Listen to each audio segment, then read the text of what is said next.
in center field, there was a play later in the game, and I don't remember the exact inning, but if you're watching, you recall it. It was a line drive, and they say for a center fielder or even an outfielder in general, the hardest line drives to judge are the ones hit right at you. And it was dead straightaway center field over his head. He sort of turned back on it, and then he took like a false step toward right field. It just was not a great break on the ball.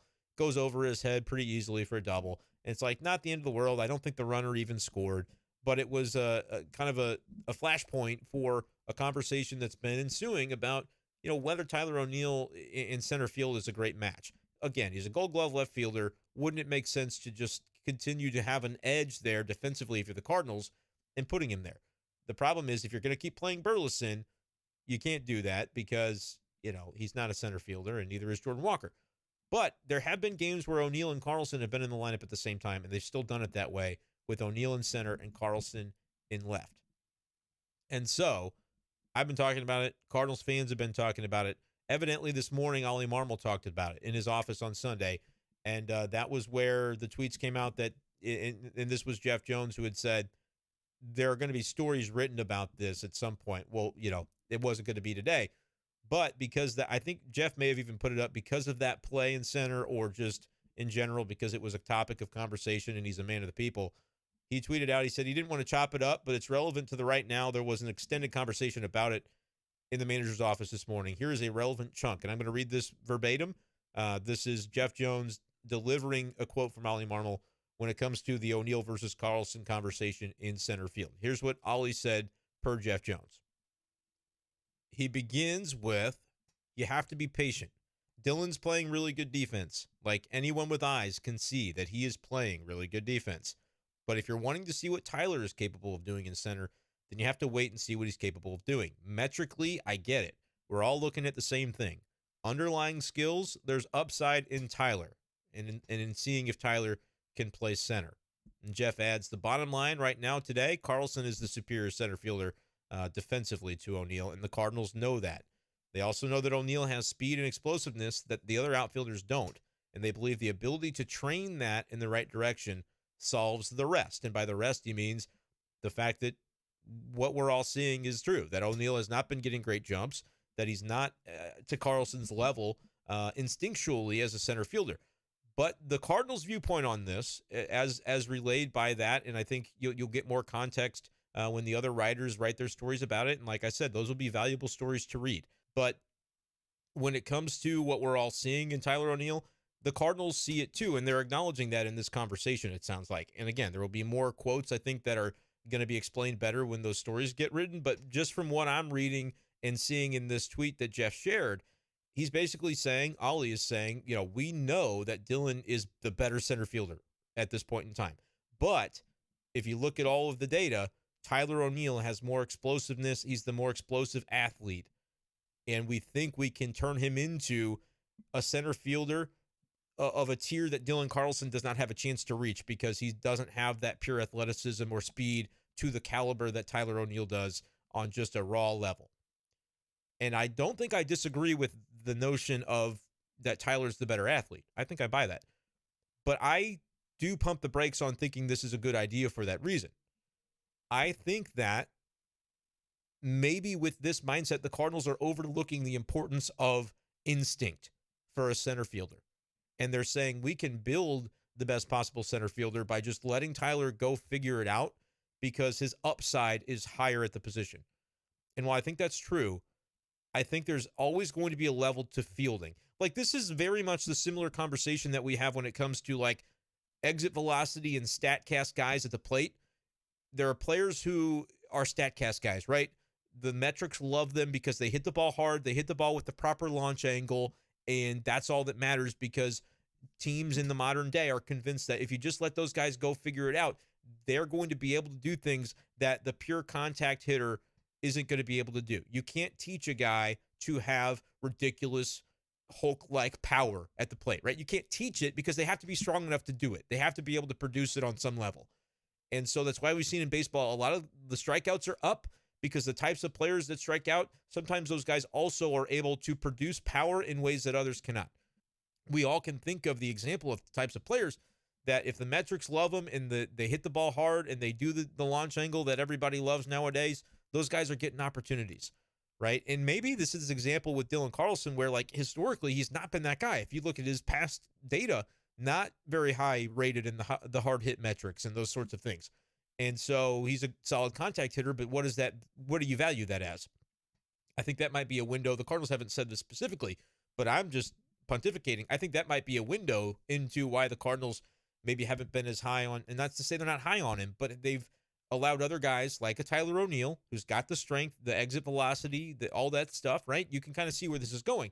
They've catered a little bit more to an O'Neill offensively because the upside exists there for his game that, if Dylan Carlson begins to hit the ball harder, which he's done this year, so maybe they'll change their tune on that and feel a little better about Dylan's future, which is not to say they're not high on his future, but I hope I'm making that clear, that it's just the raw ability to hit for power, exit velocity, launch angle, all those things, teams value that.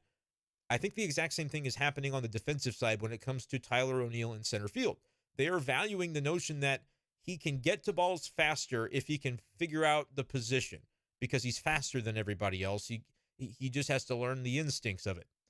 But there is an element to me, and especially I think this is more true with defense than offense, that the instincts just are what they are. You've got to have them, and it might not be something that you can just come up with.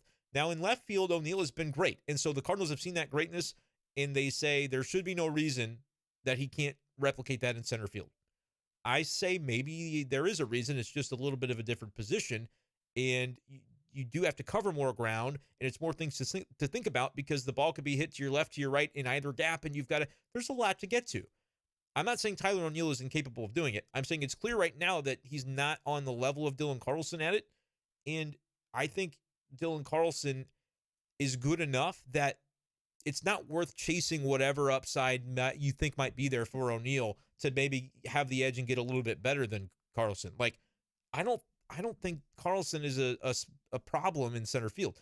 But if his offense is not what they want in the lineup every day, and O'Neill's is, which is still something you can debate, but the Cardinals have clearly picked a side on that, at least in the early going this season, because that's where the opportunities are falling. They're falling to O'Neill and not to Carlson.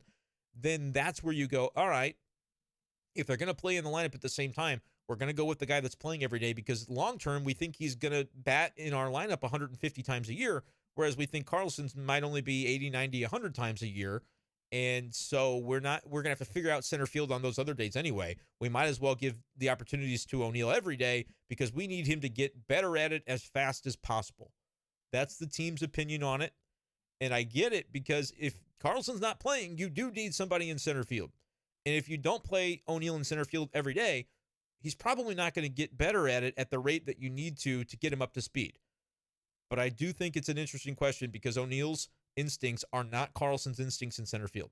Jim Edmonds was never the fastest player, but what did he do? He was an expert, a master of positioning defensively, knowing what balls he could and could not get to, taking gambles to say, I'm going to take away as many hits as I can. If one gets hit over my head for a double, my starting pitcher is going to know that was their fault. It wasn't my fault. Like, that's the way Jim Edmonds and, the Chris Carpenters of the world, the Matt Morrises, like, those guys had it figured out, and they were all on the same page about that, I think, for the most part. I've heard Edmonds talk about that in the years since. Edmonds was one of the best defensive center fielders you'll ever see. Was not the fastest guy, but his instincts were off the charts. There's no questioning Jim Edmonds and just his ability, his feel for the center field position. I think Dylan Carlson has a lot of really good instincts in center. I think Tyler O'Neill has a lot of really good raw ability. I don't know that the instincts are on the level that it's worth it to chase this and to continue to force it. But the issue is, if Carlson's not going to be in the lineup and Burleson is, or say Lars Nootbaar is when it comes to a left-handed bat versus right-handed pitching, then yeah, they're going to have to figure out someone that can play center. And I think that's why Dylan's getting squeezed a little bit more. And hopefully, I don't have to agree with it fully, but hopefully this explanation of it can allow Cardinals fans to go, all right, I see what they're doing at least. I don't have to like it, but what I respect about Ollie Marmol is that he's giving you, he recognizes, okay, here's where the criticism is because he's being asked about it by reporters, and he's able to say, well, this is why we're doing what we're doing. And whether the public agrees with it or not does not have an impact on whether the Cardinals are going to continue to do it, which I respect. We can continue to talk about it, and we should, because that's what's fun about this. We're going to scrutinize. We're going to look and and everybody wants to see, can this team be the best version of itself, right? But I do appreciate, like, again, I have had people say, and I know it feels like I am just caping for Ollie Marmol so hard, but I think I'm doing it with like evidence. I can back it up by saying, all right, I saw a comment that said Matheny 2.0. Did Mike Matheny ever give the level of insight on any decision ever that Ollie Marmol was giving about the minutia of who plays center, who plays left? I say no. I say Matheny never explained his decisions like that. There was maybe a little bit of and maybe Matheny got better about this when he was with the Royals. Don't know, didn't cover that team. But with the Cardinals, I think it was more of an ego thing that, he didn't feel he had to explain those decisions. And if you were questioning them, he maybe took that a little bit personally. I don't think Ollie Marmol takes it personally when you're questioning these things. He's a baseball man that's happy to explain them. I can come away with a different viewpoint, and I do. I think that O'Neill, if you think he should be in the lineup offensively, that's fine. I think maybe Carlson, as time goes on, will deserve more of a shake there for some of those at-bats. But I think if Carlson's in the game, the Cardinals have their best chance to win that day by having Dylan Carlson play center field and Tyler O'Neill play left field. So it's cool. I love this element of baseball conversation because I think people can disagree. Reasonable minds can disagree and still come away with having a really good conversation about it. But I'm curious what you guys think. At bschaefer12 on Twitter, let me know. Do you at least acknowledge this argument from the Cardinals that I've sort of explained on today's show when it comes to O'Neill versus Carlson in center? And beyond that, do you agree or disagree with it? I kind of lean on the side of, I see where they're coming from. I don't think it's the way that I would go, but I also understand that it puts them in a bind because if Carlson's not going to be in their daily lineup, O'Neill is the only other option to play center. And if you want him to get better at the position, you might as well have him play it every day that he does play. So I